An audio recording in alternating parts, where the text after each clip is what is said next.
عزیزانو پر مسافر باندې قرباني نشته. مسافر څه ته ویل کیږي؟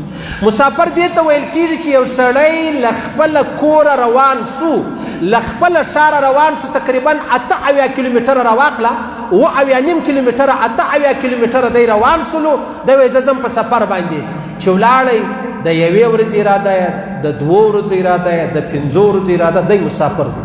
تر 15 ورځو کم اراده وه چې زه ځمه یا کابل لا، یا قندهار لا، یا خوست لا، یا جلال آباد لا، یا چمن لا، یا کراچي لا، یا لاهور لا، یا اسلام آباد لره. تر 15 ورځې کم اراده وه، دی مسافر دی.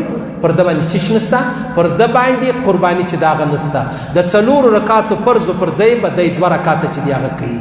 ټیک شو؟ دا مسافر شو. اوس که یو سړی چې دی هغه په بار کې اوسېږي، زموږ د افغانستان، زموږ د پاکستان ډېر ځوانان، هغه وایي زه مسافر یم. ګوره شرعي مسافر نه، مسافر و دې ته وایي چې د 15 ورځې څخه کم اراده یي.